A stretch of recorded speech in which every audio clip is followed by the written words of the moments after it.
only here. a test. Finish the in-game tutorial. And again, the second video will end the tutorial. The third video will be looking at the career agents and probably doing some mining if you're into that. But there's still a lot of interesting stuff that we're going to take care of in just this normal tutorial. Come on, blow it up already. Sure. Its shields are down, has basically no armor. There we go, finally dead. Done. Excellent, Captain.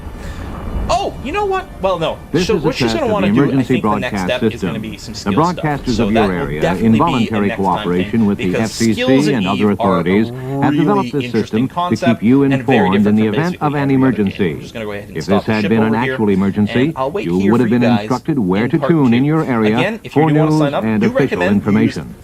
This concludes this test of the emergency I've broadcast got mine in the system. description box down below because it should start you off with some extra gear and whatnot. This is a test. And if you're new For the to next channel, 60 hey, seconds, this subscribe, station like, will conduct a comment, test of the emergency broadcast system. This is only a test. Sacrifice a small animal. I don't know, whatever. It all helps. We don't know how YouTube works, but we figure all those things probably help. And I'll see you next time, folks.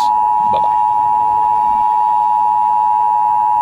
Hey, folks, Quillythene here, and welcome to the second video in our EVE Online guide for complete beginners. In this episode, we are going to complete the in-game tutorial, which is going to teach us a little bit more about constructing our ship, doing a little bit of combat, as well This is a test of the emergency broadcast Starting in system. the next episode, The broadcasters of your area, in voluntary cooperation with the FCC and other authorities, have developed this system to keep you informed in the event of an emergency.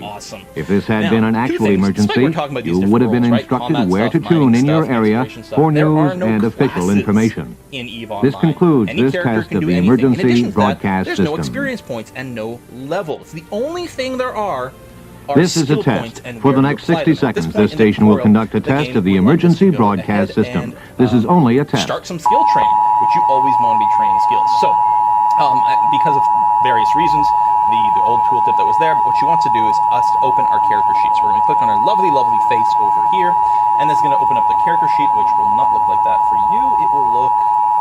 There we go. It will look more like this. Sorry, I had something collapsed in over here. So here's your character. Here's my lovely 80s action hero. This is a test of the emergency broadcast system. The broadcasters of your area, in voluntary cooperation with the FCC and other authorities, have developed this system to keep you informed in the event of an emergency. If this had been an actual emergency, you would have been instructed where to tune in your area for news and official information.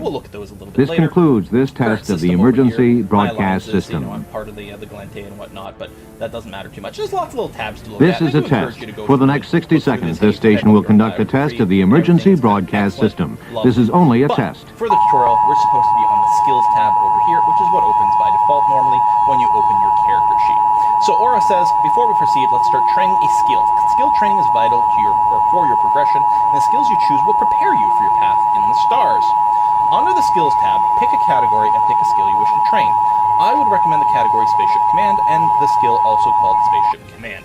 Alright, well, we may disagree with Aura. This is a test of the emergency broadcast system. So we're going to The hide here for a broadcasters second. of your area, in voluntary cooperation with the FCC and other authorities, have developed this system to keep you informed in the event of an emergency.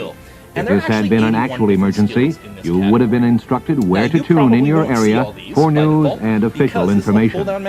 This concludes this test of the emergency broadcast system. Which is probably a better choice than show everything. You can also say This is a test. For the next 60 seconds, this station will conduct a test of the emergency broadcast system. This is only a test. I'd have to buy a skill book to start learning those. We'll talk about that a little bit more in the future. I'm going to go ahead and shrink this top bar down so that we have a little bit more room to work with over here.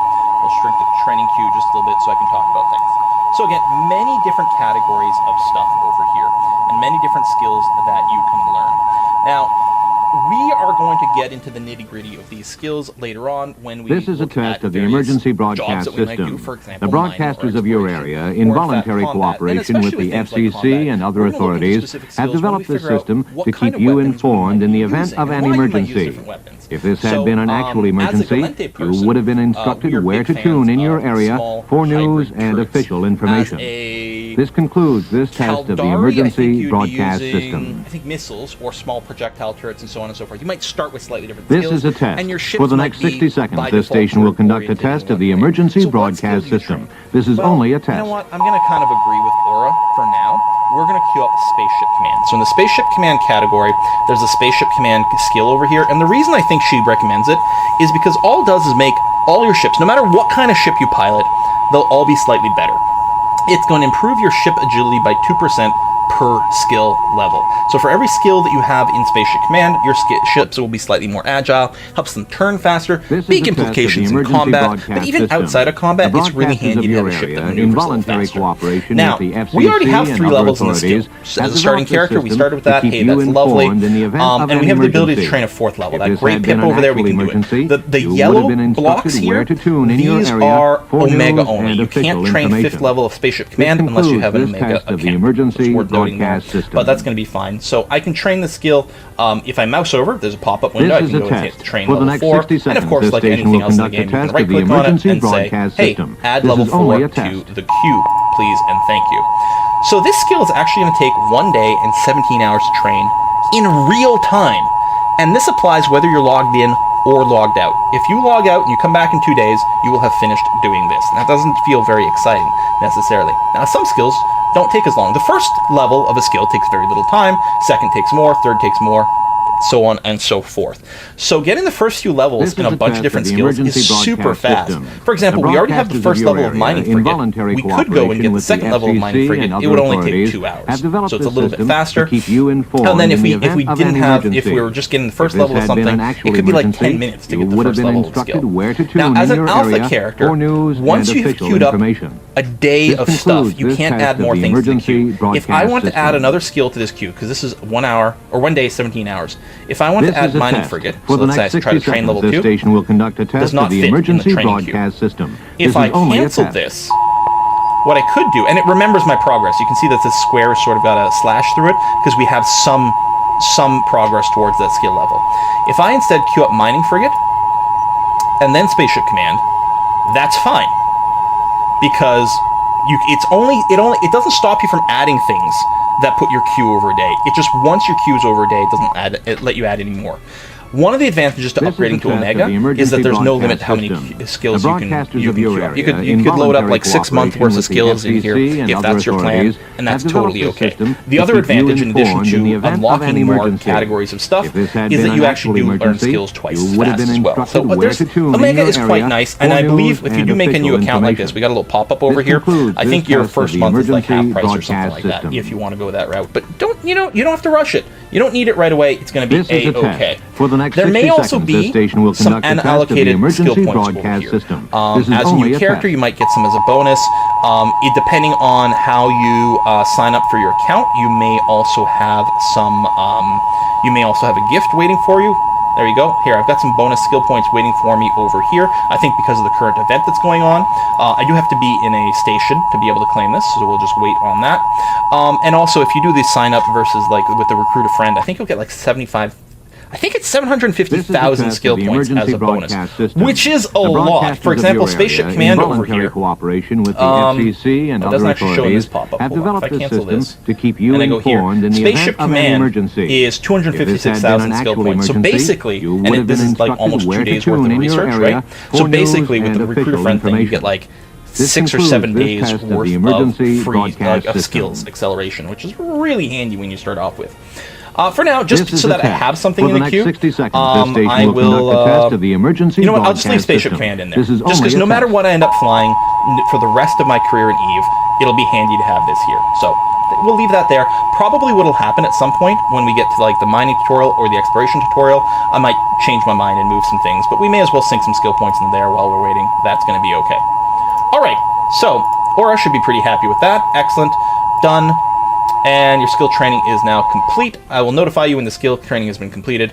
Now let's go back to the agency and the tutorial and do the next step. And we'll try to go through these a little faster because they will mostly be similar. We'll activate the next one, measuring the threat. Larger vessels are not always more effective in ship-to-ship combat. The smaller ship is, the more difficult it is for turrets to track it. Warp to the site using warp tube. So we're going to go to the next area. And this is very true. Now, the math and the mechanics behind this are not something that you're going to want to get into at this point in EVE Online, but very small ships, ships that have a very small signature, as well as ships that can move. Again, you want to be moving relative to the person you're fighting, not towards or away, but kind of sideways, which is what orbiting does for it. If your ship is fast, if your ship is small, big giant ships with huge giant guns will not be able to hit you.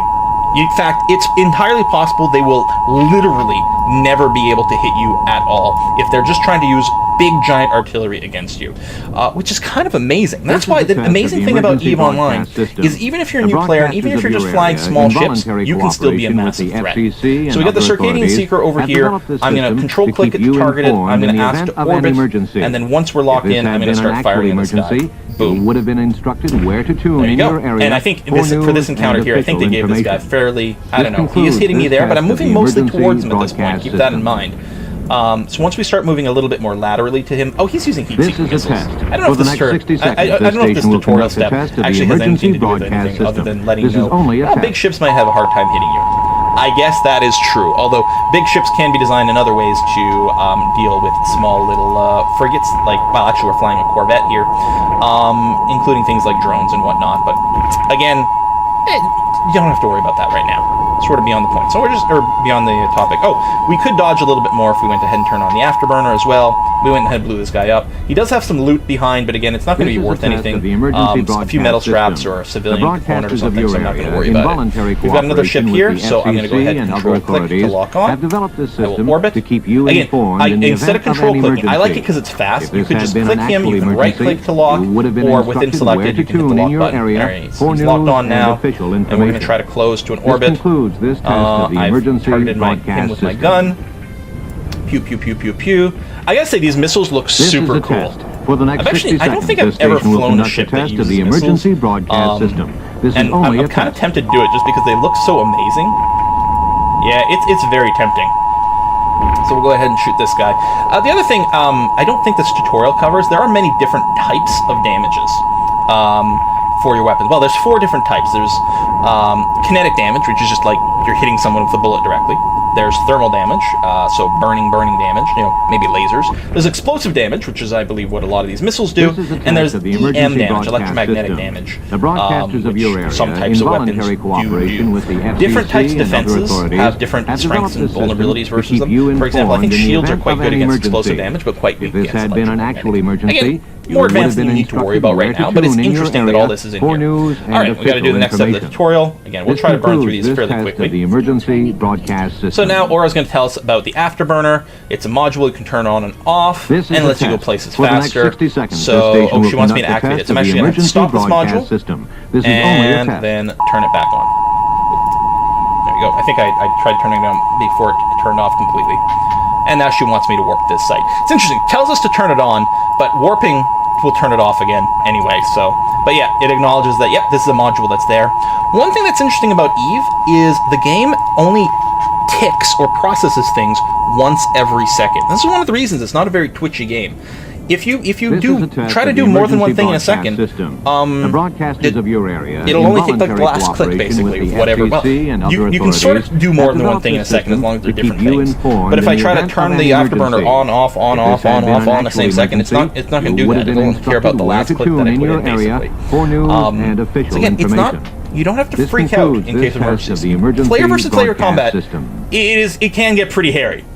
But other than that, just breathe, it's okay. For the next 60 sleeper rift, some sort of sleeper gate, spotted, so we have to blow up another ship over here. At this point of the tutorial seems pretty stale.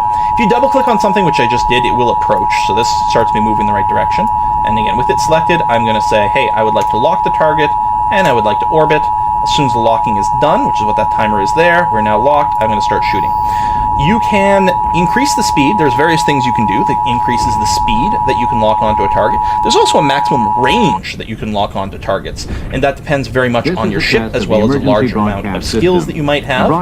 Interestingly enough, you can also, you can do the invert. You can actually start screwing up other people's ability to lock onto you. If this had been an actual emergency, you would have been instructed where there's to tune in electronic your area warfare stuff that you can do, which makes it so that ships can't lock onto you from very far away. They'll have to get very close before they can lock onto you. Not only that, I think you can impact the speed at which they lock onto you. And you can do it in such a way that you're screwing up enemy ships, so they won't be able to necessarily lock onto any of any ships in your fleet properly. And that's another thing that you can do with a relatively small, simple, and cheap ships and participate in these massive fleet battles, right? You've got these huge battleships dueling against each other in space, and you're just here with a little frigate screwing up the enemy ships so they can't lock onto your ships. And meanwhile, you're small and light, and the big ships won't be able to hit you as well. On the other hand, an organized fleet will probably have other ships that are built to deal with little scrappy dudes like yourself over here.